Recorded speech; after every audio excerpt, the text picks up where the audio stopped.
महासागर उसळला। आमच्या हातावर राखी बांधण्यासाठी हजारो बहिणी इथं जमलेल्या आहेत आणि म्हणूनच आम्ही सगळे भाग्यवान आहोत की आपल्यासारख्या बहिणी आम्हाला मिळाल्या। मी आपल्या समोर नतमस्तक होतो, आपल्या सगळ्यांना मनापासून वंदन करतो। खरं म्हणजे मी नेहमी सांगतो, माझी सख्खी लाडकी बहीण एक आहे, पण आता या मुख्यमंत्री माझी लाडकी बहीण योजनेच्या माध्यमातून या महाराष्ट्रातल्या तमाम लाखो करोडो बहिणी मला भेटल्या। त्यांच्याशी संवाद साधता आला, त्यांना ऐकून घेता आलं, त्यांना समजता आलं, समजून घेता आलं। कारण 15 ऑगस्ट मी माझ्या बहिणींच्या सोबत साजरा केला तेव्हा अनेक बहिणींनी आपल्या मनातल्या भावना व्यक्त केल्या आणि म्हणूनच आज हा कार्यक्रम जो आहे हा अतिशय या महाराष्ट्रामध्ये सगळ्यात लोकप्रिय असा कार्यक्रम, मी म्हणेल सुपर डुपर हिट झालेला हा कार्यक्रम म्हणजे माझ्या ताईंचा, माझ्या बहिणींचा हा कार्यक्रम। आणि म्हणून ताई कष्ट करते, ताई घर सांभाळते आणि माझी ताई त्याग करते, माझी ताई शेतात राबते आणि या सगळ्याची जाणीव मला आहे, आम्हाला सगळ्यांना आहे। आणि म्हणूनच तुमच्यासाठी हक्काचे भाऊ तुमचे जे आहेत ते इथं आलेत आणि म्हणून व्यासपीठावर माझे भाऊ आहेत। या ठिकाणी एक माझी बहीण पण आहे, ते महिला बाल कल्याण मंत्री आणि बाकी सगळ्या माता भगिनींना रक्षाबंधनाच्या उद्याच्या मी लाख लाख शुभेच्छा देतो आणि आपलं अभिनंदन करतो। कालच मुख्यमंत्री माझी लाडकी बहीण योजनेचा शुभारंभ झालेला। गेल्या 3 दिवसामध्ये 1 कोटी महिला आपल्या बहिणींच्या खात्यात पैसे जमा झाले आणि सरकारकडून आतापर्यंत 3000 कोटींचं वाटप झालं आणि 3000 कोटी या माझ्या बहिणींच्या खात्यात जमा झाले। आता मला सांगा, इथं आपल्या आलेल्या बहिणींच्या किती खात्यामध्ये पैसे जमा झाले?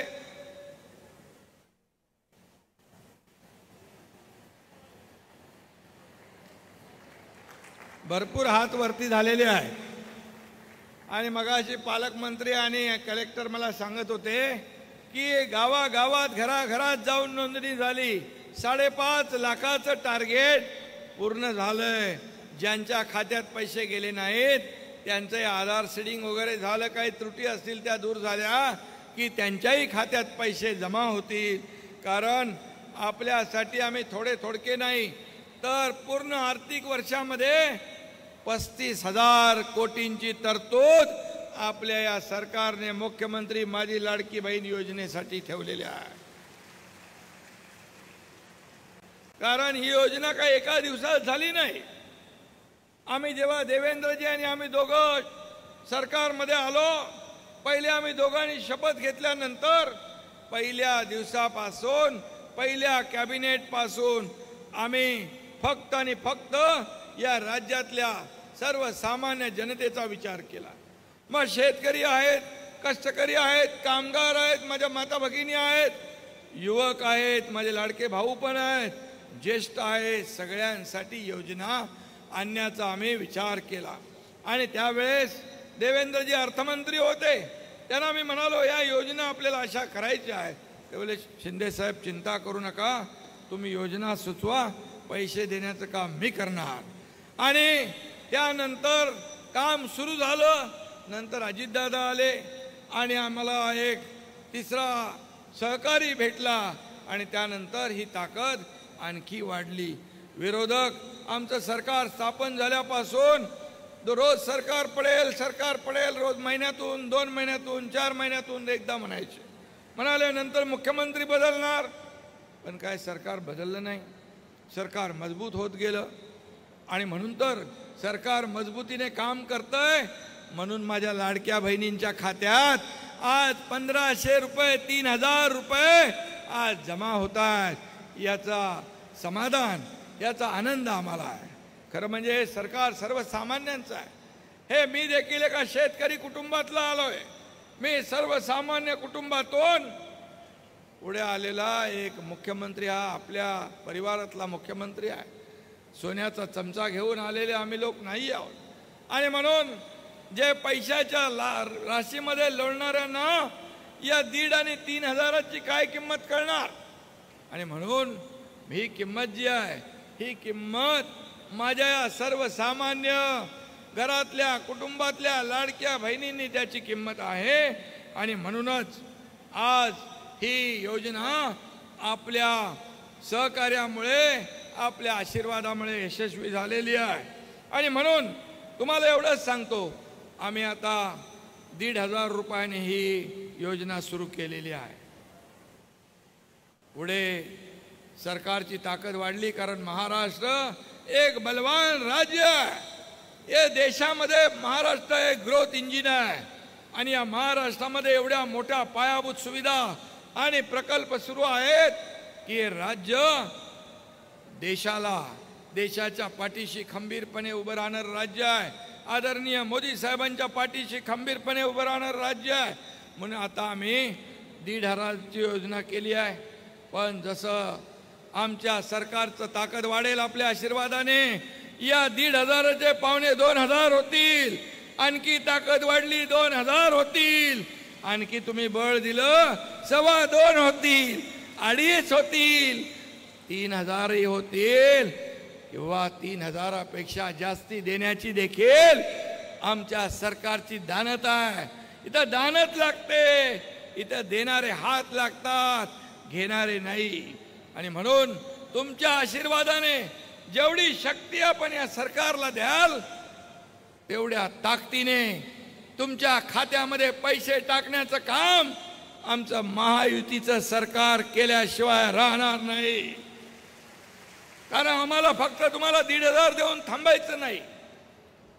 महिला बचत गट असेल, यामध्ये मुख्यमंत्री स्वयंरोजगार योजना असेल, महिला बाल कल्याणच्या योजना असेल, स्किल डेव्हलपमेंटच्या योजना असतील, इतर ज्या काही योजना आहेत, या योजनांच्या माध्यमातून देखील आज आपल्याला स्वतःच्या पायावर उभा आम्हाला करायचं आहे.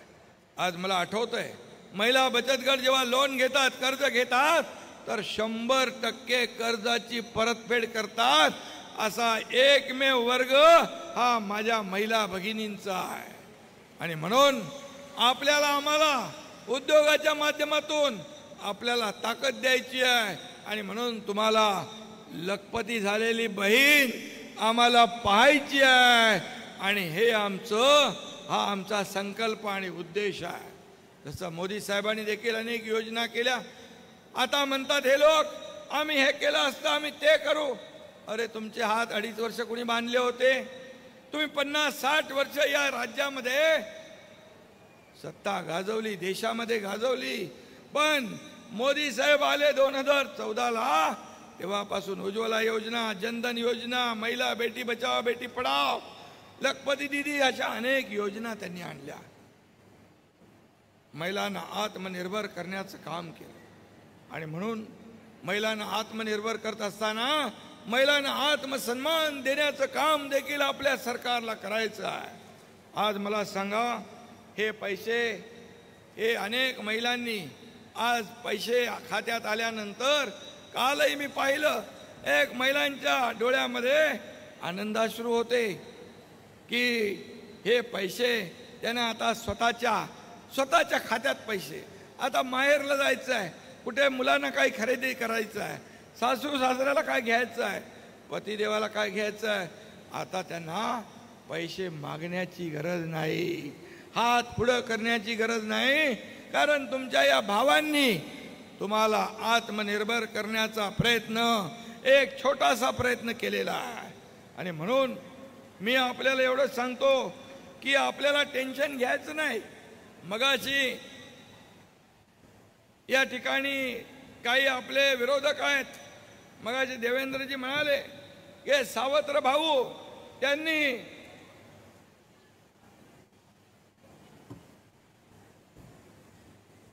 खोडा घालण्याचा प्रयत्न केला, योजना बंद करण्याचं काम केलं, प्रयत्न केला.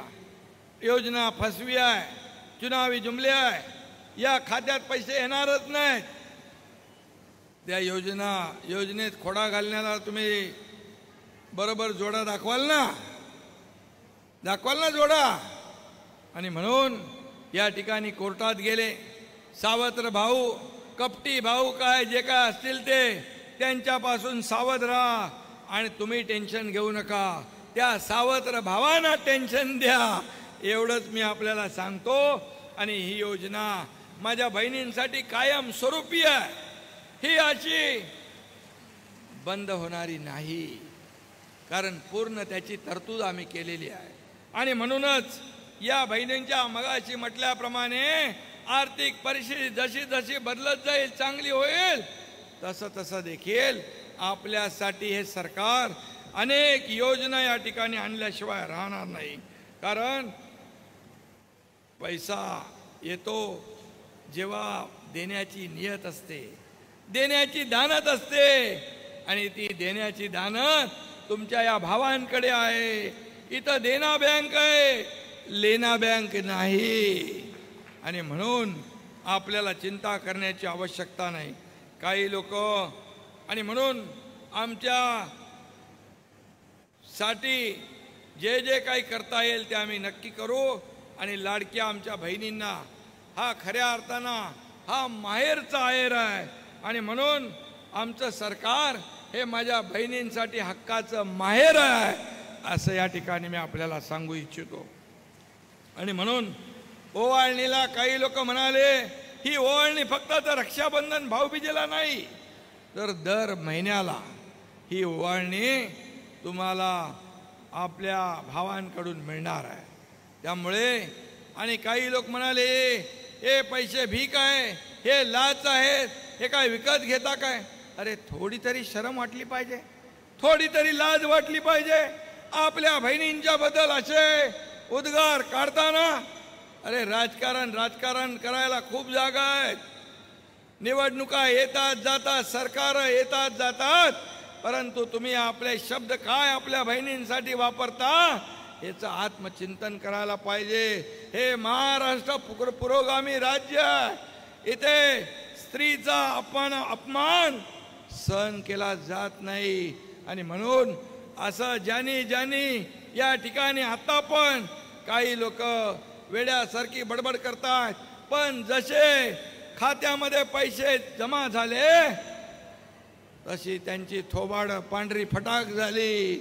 आणि म्हणाले, आता म्हणतात पैसे लवकर काढून घ्या. पहिले म्हणाले पैसे येणारच नाही, आता म्हणतात पैसे लवकर काढून घ्या. पण तुम्हाला मी सांगतो, हे सरकार हे 2-4 महिन्याचं काम पैसे देणार नाही. ही योजना कायमस्वरूपी तुमच्यासाठी आम्ही एक केलेली आहे, कायमस्वरूपी. त्यामुळे चिंता करण्याची आवश्यकता नाही. आणि म्हणून आणखी काय नवीन आयडिया आणतील ते या योजनेला बदनाम करण्यासाठी. म्हणाले आता लाडकी बहीण आणली, लाडक्या भावाचं काय? आम्ही म्हणालो, वा, लाडक्या भावाचं प्रेम उतवाल काय? सगळे सोडून गेले, कार्यकर्ते सहकारी, तेव्हा आठवलं नाही. पण आम्ही लाडक्या बहिणीबरोबर लाडका भाऊ पण आणला. आणि लाडक्या भावाला पण आता 6,000 8,000 स्टायपंड महिन्याला देण्याचं काम आपलं सरकार करतंय. त्याचे देखील आपल्या मुलांचे, नातवंडाचे जे काही कोणाचे फॉर्म भरायचे असतील, जे आपले 12वी आहेत, डिप्लोमा आहे, डिग्री आहे, अशा मुलांचे, तरुणांचे आणि युवतींचे फॉर्म भरण्याचं काम देखील करा. ते देखील सुरू झालेलं आहे. आणि म्हणून आज या ठिकाणी महिलांना जे देताना आज या ठिकाणी आपण युवकांचा देखील विचार केला. या ठिकाणी मुख्यमंत्री अन्नपूर्णा योजना आपण सुरू केली. गॅसचे सिलेंडरचं आपल्याला महत्त्व माहीत आहे. 3 सिलेंडर या ठिकाणी माझ्या बहिणींना वर्षाला मोफत देण्याचाही निर्णय आपण घेतला.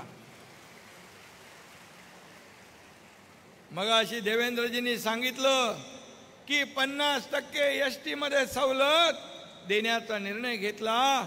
आणि त्यावेळेस अधिकारी आमचे सांगत होते ST आधीच तोट्यात आहे, 50% सवलत दिल्यावर आणखी तोट्यात येईल. परंतु झालं उलट.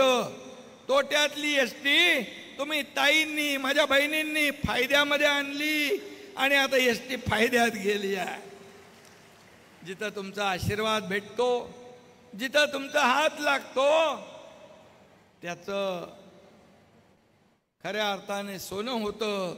आणि म्हणून एसटी फायद्यात गेली. मग म्हणाले आम्ही शेतकऱ्यांसाठी काय? आमचे देवेंद्रजी, त्यांच्याकडे ऊर्जा विभाग आहे, ते स्वतः देखील ऊर्जावान आहेत. आणि ऊर्जा विभागात देखील त्यांनी असं काम केलं की सोलरवर पंप चालू करण्याचा निर्णय घेतला. मागेल त्याला सोलर. आणि आता शेती पंप 7.5 HP पर्यंतच्या शेती पंप धारकाला, शेतकऱ्याला मोफत वीज देण्याचा निर्णय देखील आपल्या सरकारने घेतला. आणि मला वाटतं हे सौर ऊर्जेमध्ये आज आपण या राज्यामध्ये मोठ्या प्रमाणावर काम करतोय. या जिल्ह्यात देखील 15 गावामध्ये सोलर आपण बसवतोय. पूर्ण राज्यभरामध्ये आपण जिथे जिथे सोलर सिस्टीम बसवतो त्या शेतकऱ्यांची, जी बिगर शेती म्हणजे जिथे कसत नाही, पिकत नाही, अशा ठिकाणी एकराला 50,000 रुपये आणि 2.5 एकर म्हणजे 1 हेक्टरला 1.25 लाख रुपये देण्याचा निर्णय देवेंद्रजींनी ऊर्जा विभागातून घेतला. तो देखील ऐतिहासिक आहे. आणि म्हणून असे निर्णय आपण घेतोय. आणि म्हणून मी आपल्याला एवढंच सांगतो, खऱ्या अर्थाने शेतकरी कुटुंबाला या ठिकाणी आज कुटुंबातल्या महिन्याला दर महिन्याला 1,500 म्हणजे वर्षाला 18,000 रुपये. आणि शेतकऱ्यासाठी आपण केंद्र सरकार मोदीजींचे 6,000, आपले राज्याचे 6,000 असे 12,000 रुपये. आणि हे 18 म्हणजे एका शेतकरी कुटुंबाला वर्षामध्ये कमीत कमी 30,000 रुपये आपल्या खात्यात जमा होणार आहे. हे काम आपल्या सरकारने केलेलं आहे. एका कुटुंबात माझ्या 2 बहिणी पात्र असतील तर 48,000 रुपये मिळतील. आणि हा देखील एक ऐतिहासिक निर्णय आहे. मुलींचं फीस माफ पूर्णपणे, मुलींना उच्च शिक्षण मिळालं पाहिजे. सर्वसामान्य शेतकरी परिवारातला पालक मुलींना उच्च शिक्षण त्यांना देता येत नाही. कुणी हुशार असून देखील कुणाला डॉक्टर बनायचं, इंजिनियर बनायचं, वकील बनायचं, MBA करायचं,